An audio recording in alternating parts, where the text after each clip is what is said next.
This jagged, microscopic rock is forming inside a biological tunnel. Passing one is often compared to childbirth, and standard advice says that if a stone is under 9 millimeters, your only options are a surgeon's blade or weeks of agonizing waiting. But that assumes the stone is permanent. The kidneys function as a secondary filtration stage, catching whatever the liver fails to neutralize. The liver takes the first pass at clearing out environmental toxins, pesticides, and medications. When modern diets and chemical exposure overwhelm this primary filter, the entire toxic load spills directly into the renal system. As the kidneys struggle to process this excess waste, the concentration of minerals in the urine reaches a tipping point, turning a liquid environment into a breeding ground for solid crystals. The environment that builds a stone requires a highly specific set of conditions.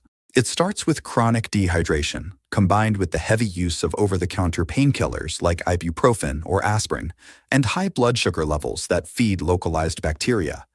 Together, these factors force the kidneys to operate with very little fluid while drastically driving up the acidity of the urine. Inside this highly acidic, dehydrated space, free-floating minerals like calcium and oxalate collide. Instead of washing out, they magnetically snap together. This reaction accounts for 80% of all kidney stones.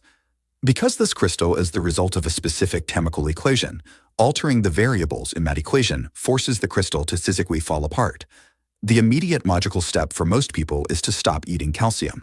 If the stone is made of calcium oxalate, starving the body of calcium seems like the answer. In reality, dietary calcium from whole foods like cheese, nuts, and leafy greens acts as your primary shield.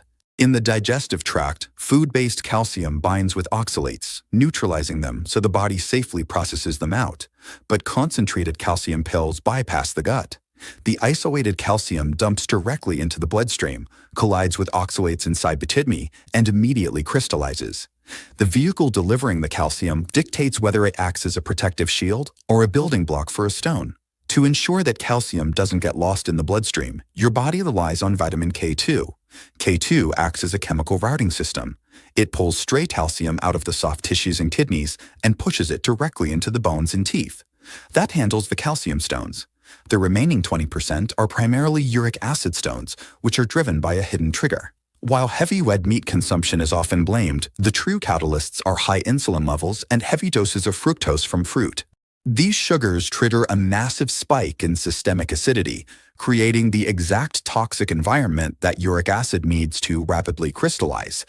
Keeping blood sugar low and getting your body the K2 it needs to route minerals effectively are necessary steps to stop the crystallization process. If a stone is already lodged in the kidney, the strategy shifts to flipping the urine's pH from acidic to alkaline.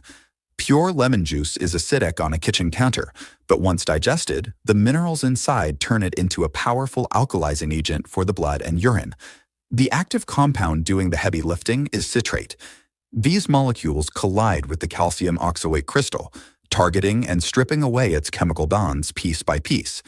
The jagged rock disintegrates into microscopic particles that safely wash through the urinary tract. Flooding your system with citrate transforms the kidneys into a crystal dissolving zone. For stones under 9 millimeters, there is one final catalyst. It is a globally utilized herb called chunka piedra, which translates directly to stonebreaker. The herb's active compounds help crush remaining fragments while simultaneously signaling the smooth muscle of the ureter to relax and expand. Opening these pathways reduces the physical resistance that often makes surgical extraction the only remaining option. The protocol comes down to 4 distinct steps. Step 1. Flush. Drink 3 to 4 liters of water daily to force the kidneys to run continuously. Step 2. Alkalize. Use lemon water and a citrate supplement to actively dissolve the chemical bonds of the stone. Step 3. Redirect.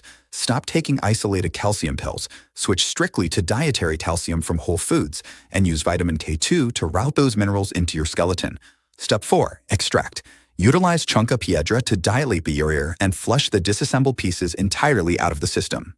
By shifting your internal chemistry, you provide the kidneys with the exact biological instructions they need to clear the blockage and heal themselves.